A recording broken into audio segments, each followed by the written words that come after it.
देखिए, इजराइल और हमास के बीच जारी जंग का आज 39वां दिन है और गत 7 अक्टूबर को इजराइल में घुस करके फिलिस्तीन के चरमपंथी संगठन हमास के लड़ाकों के हमले के बाद इजरायली सैन्य बल गाजा पट्टी को घेर करके घुस चुके हैं और लगातार हमले हो रहे हैं।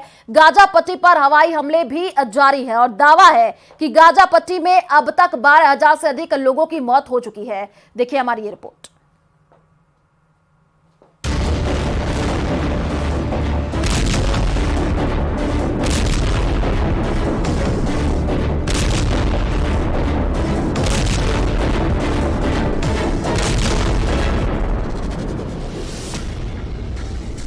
गाजा की तबाही इतनी भयानक है, अब शब्दों में बयान करना मुश्किल है।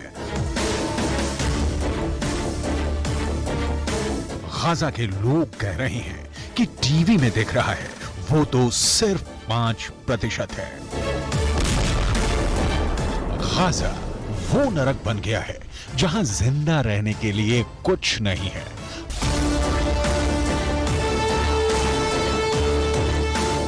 गाजा की हालत क्या है, यह समझने के लिए आपको कुछ तथ्य बताना बेहद जरूरी है। इजरायल ने गाजा को एक बारूद का रेगिस्तान बना दिया है, जहां पर हर जगह सिर्फ लाइन और सिर्फ लाइन ही नजर आ रही है। एक फिलिस्तीनी अखबार ने अपनी रिपोर्ट में लिखा है, गाजा में एक नल से 20,000 लोग पानी पी रहे हैं। इसकी वजह क्या है, आखिर क्यों गाजा में पानी का अकाल पड़ गया है, आपको आगे दिखाएंगे।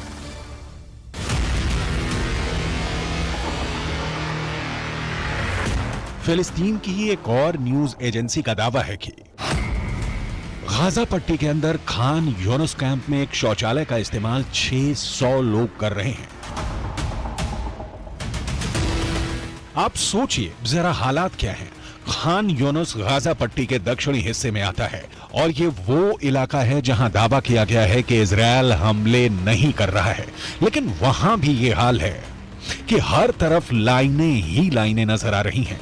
फिलिस्तीन के ग्राउंड रिपोर्ट कर रहे पत्रकार ये दावे कर रहे हैं कि अब उत्तर गाजा के अंदर रोटी बनाने वाली एक भी बेकरी नहीं बची है, क्योंकि सारी बेकरियों के सोलर पैनल ही एयर स्ट्राइक में नष्ट कर दिए गए हैं।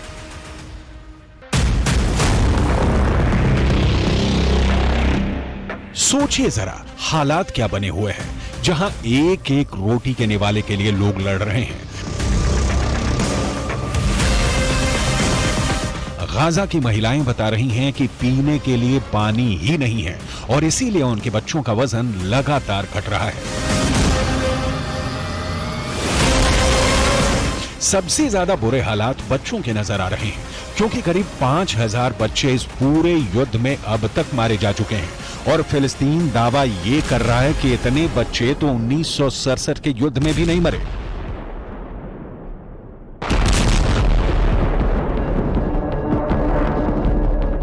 हालात क्या है, ये इन तथ्यों की रोशनी में बहुत आसानी से समझे जा सकते हैं, लेकिन ऐसे में कतर ने अब किसी तरह युद्ध विराम की कोशिश शुरू कर दी है।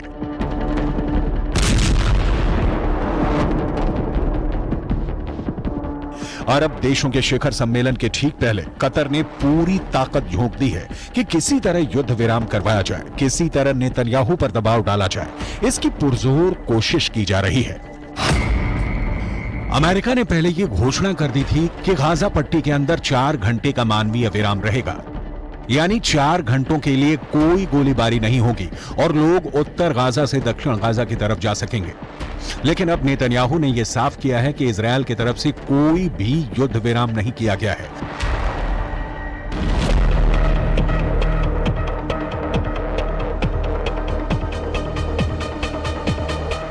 याद कीजिए, जब ये युद्ध शुरू हुआ था तो कैसे अमेरिका इजरायल का बड़ा भाई बन रहा था, लेकिन नेतन्याहू ने एक एक करके अमेरिका के कई प्रस्ताव खारिज कर दिए और ये साबित करने की कोशिश की है कि इजरायल अकेले दम पर युद्ध लड़ने और जीतने का मादा भी रखता है। अमेरिका ने कहा है कि गाजा में ग्राउंड ऑपरेशन इतनी जल्दी ना शुरू किया जाए, लेकिन इजरायल ने ग्राउंड ऑपरेशन शुरू कर दिया। अमेरिका ने कहा कि पहले बंधकों को रिहा करवाया जाए, लेकिन इजरायल ने बंधकों के मसले पर कोई बातचीत ही नहीं शुरू की। अमेरिका ने कहा कि मानवीय विराम किया जाए, लेकिन इजरायल ने इस मानवीय विराम को भी नहीं माना। इस तरह के ग्रेनेड का इस्तेमाल किया गया था। न्यूज 18 इंडिया आपको दिखा रहा है, हैंड ग्रेनेड घर में फेंके गए, जो शेल्टर थे वहां फेंके गए। हमने कई जगह से ऐसी रिपोर्टिंग की है जहां ये हैंड ग्रेनेड फेंका गया। इसके अलावा ये एक तरह से आरपीजी, ये एक इसका एक बॉम्ब है जिसका इस्तेमाल घरों में, बड़े बड़े घरों को जलाने के लिए बाहर से लगाकर, यहाँ से मैग्नेटिक डिवाइस है, यहाँ लगाकर उड़ा दिया जाता है जिससे पूरा घर उड़ जाएगा। ये एक तरह का बड़ा ग्रेनेड कह सकते हैं, बड़े ग्रेनेड का है। इसका भी इस्तेमाल होता है घरों में को उड़ाने के लिए, आग लगाने के लिए।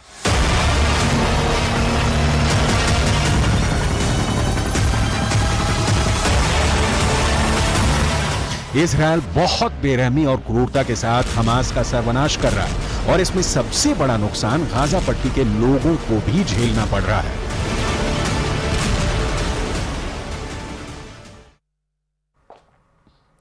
तो पहाड़ों पर पिछले 3 दिनों से